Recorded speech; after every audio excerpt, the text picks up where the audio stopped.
All right, we are now 10 days or 1/3 of the way through the month of September, and we're running cooler than normal, also a bit wetter compared to average to date. You can see we've had more days with high temperatures below average, the blue squares, as opposed to days with high temperatures above.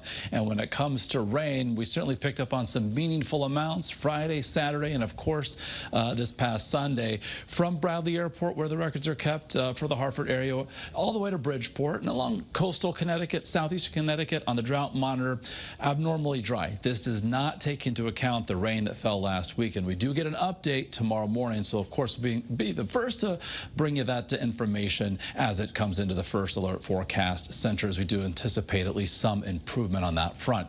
Brighter, warmer weather is on tap for tomorrow.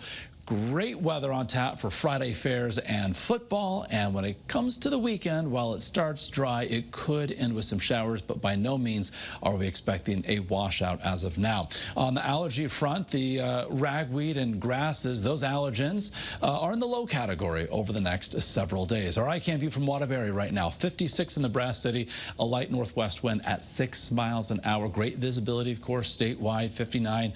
Looking live from New London with a north wind at 8. So clouds from earlier have been dissipating as an area of low pressure riding along the stalled frontal boundary moves farther away from New England. High pressure today basically deflecting any sort of wet weather from moving in our direction, and also led to a bit of a brighter sky during the afternoon. We are also watching a cold front make its way from Canada into the Great Lakes. Basically is going to fall apart as it heads in our direction, arriving tomorrow evening. So out the door tomorrow morning, inland temperatures will be going from the 40s into the 50s as we head towards 6, 7, 8 o'clock in the morning along the shoreline, going from the 50s eventually into the 60s. We should see plenty of sunshine throughout the day tomorrow. First alert futurecast certainly confirming that. As we head toward sunset tomorrow evening, that's when we could see some scattered clouds in association with that cold front that's going to be washing out. So before it gets here, 75 to 80 inland, upper 70s if not low 80s along the 95 corridor. So temperatures that will be running a couple degrees above average for this time of year. Tomorrow, we've got a couple fairs that kick off. The Four-Town Fair, the Berlin Fair.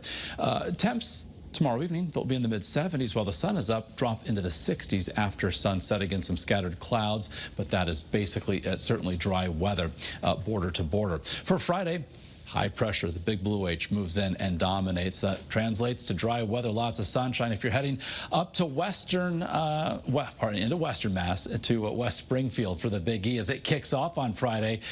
Gates open at 8 o'clock, temperatures climbing to the 60s. Mid-70s is where we peak in the afternoon, then as we head toward and past sunset, quickly dropping into the 60s. Friday Night Football, a big thing too. Of course, our game of the week, Stafford at Middletown. Temperatures 5 o'clock around 73, dropping to 67 by 7.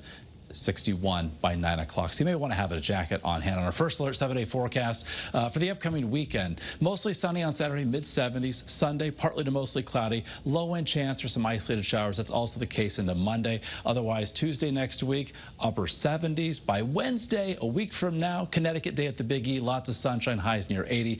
Shoreline highs this weekend, mid-70s for both days.